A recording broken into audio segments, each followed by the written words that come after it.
जुलाई क्रांतिकारी स्वतंत्रता सेनानी बटुकेश्वर दत्त की पुण्यतिथि है। 18 नवंबर 1910 को पूर्व बर्धमान जिले में जन्मे बटुकेश्वर दत्त स्वतंत्रता सेनानियों चंद्रशेखर आजाद और भगत सिंह के करीबी सहयोगी थे। वर्ष 1924 में बटुकेश्वर भगत सिंह और चंद्रशेखर आजाद से मिले थे। भगत सिंह और चंद्रशेखर आजाद ने ही उन्हें हिंदुस्तान रिपब्लिक एसोसिएशन में शामिल होने के लिए प्रेरित किया। 8 अप्रैल 1929 को भगत सिंह के साथ बटुकेश्वर दत्त ने ही सेंट्रल हॉल में बम फेंका था।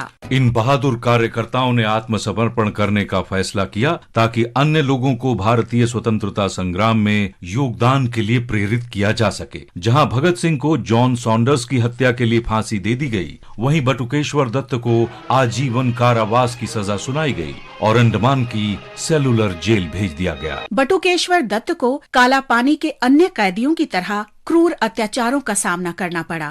उन्होंने कैदियों के साथ दुर्व्यवहार, भेदभावपूर्ण और जेल की अमानवीय स्थिति के खिलाफ भूख हड़ताल शुरू की। जेल से छूटने के तुरंत बाद उन्हें तपेदिक हो गया, जिसका उनके स्वास्थ्य पर प्रतिकूल प्रभाव हुआ, लेकिन ये उनकी स्वतंत्रता के लिए लड़ने की भावना को रोक नहीं सका। उन्होंने 1942 में गांधी जी के नेतृत्व में भारत छोड़ो आंदोलन में सक्रिय रूप से भाग लिया। बटुकेश्वर दत्त का लंबी बीमारी के बाद 1965 में 19-20 जुलाई की मध्यरात्रि को दिल्ली के एम्स अस्पताल में निधन हो गया। उनका अंतिम संस्कार पंजाब के फिरोजपुर के पास हुसैनीवाला में वहीं किया गया, जहां उनके साथी भगत सिंह, शिवराम राजगुरु और सुखदेव थापर का हुआ था। हम भवानी प्रसाद को भी याद करते हैं, जो मध्य प्रदेश में सागर के रहने वाले थे। वो 1857 के प्रथम स्वतंत्रता संग्राम के दौरान सागर क्षेत्र में ब्रिटिश विरोधी विद्रोही क्रांतिकारी आंदोलन में शामिल हो गए।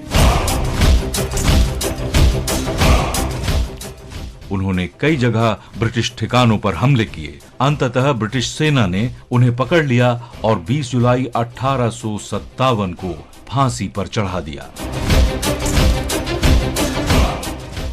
आज हम गुलाम मोहम्मद को भी याद कर रहे हैं, जो 1857 के आजादी के पहले युद्ध के दौरान विद्रोहियों में शामिल हो गए थे और बॉम्बे प्रेसिडेंसी में विभिन्न अवसरों पर अंग्रेजों से लड़े थे। एक टकराव के दौरान उन्हें ईस्ट इंडिया कंपनी के सैनिकों ने पकड़ लिया और शासन के खिलाफ विद्रोह के लिए उन पर मुकदमा चलाया गया। गुलाम मोहम्मद को 10 साल के सश्रम कारावास की सजा सुनाई गई। उन्हें मार्च 1859 में अंडमान द्वीप की सेलुलर जेल में भेज दिया गया, जहां 20 जुलाई 1859 को उनकी मृत्यु हो गई।